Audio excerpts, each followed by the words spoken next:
কত বড় কাঁঠাল, এই যে কাঁঠাল এনেছি গ্রামের বাড়ির থেকে, কিন্তু বাইরে রেখেছি, কাঁঠাল পেকে গেছে। এটাকে রান্না করতে চেয়েছিলাম কিন্তু এখন পাকা পেকে গেছে, পাকা কাঁঠাল খাবো। বিসমিল্লাহ।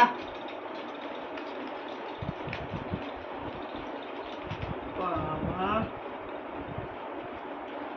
মাশাআল্লাহ মাশাআল্লাহ, এত ছোট কাঁঠালে এত কাঁটা হয়েছে, অবাস্তব। মামা একটু দেখাও, কি পাশে এনে দেখো দেখো, দেখ কি সুন্দর কাঁঠাল, এত ছোট কাঁঠালে এত কাঁঠাল আমি ভাবতেও পারিনি। দেখি, এত ছোট কাঁঠালে কি কাঁঠাল হয়েছে আমি ভাবতে পারিনি। গো, খালাদেরকে দেখাতে হবে। এই তো রিপন, এই দেখ কি কাঁঠাল হয়েছে।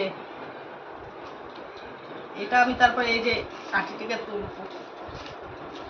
আমি অবাক হয়ে গেলাম, এত ছোট কাঁঠালে এত কাঁঠাল হয়েছে। দেখাচ্ছি কতটা কাঁঠাল হয়েছে।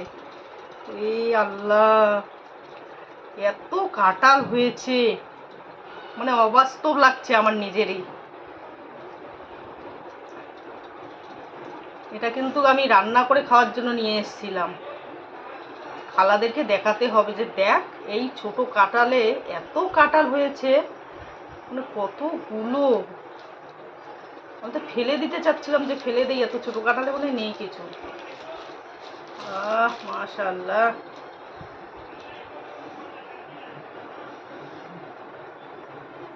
মাশাআল্লাহ,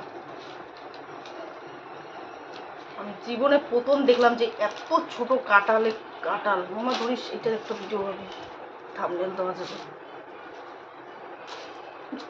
আটি থেকেই খুলছে না, এই দেখা দেখা, পুরো ঝুলছে।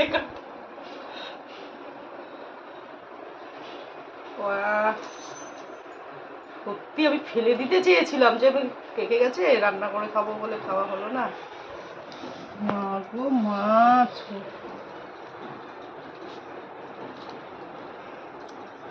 আমার জীবনের প্রথম আমি এত ছোট কাঁঠালে, এই যে কাঁঠাল এত ছোট, কিন্তু কাঁঠাল কত হয়েছে আল্লাহ মালিক।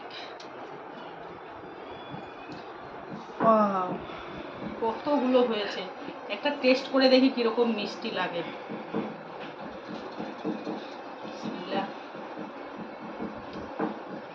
দারুণ মিষ্টি, আমি ভাবতেই পারিনি কচি কাঁঠাল এত কাঁঠাল হয়েছে, এইটুক কাঁঠালটা, আর মিষ্টি অসাধারণ,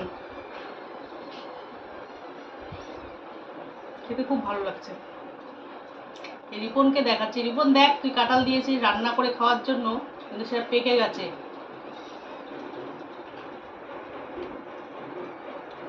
আল্লাহ, অনেক মিষ্টি।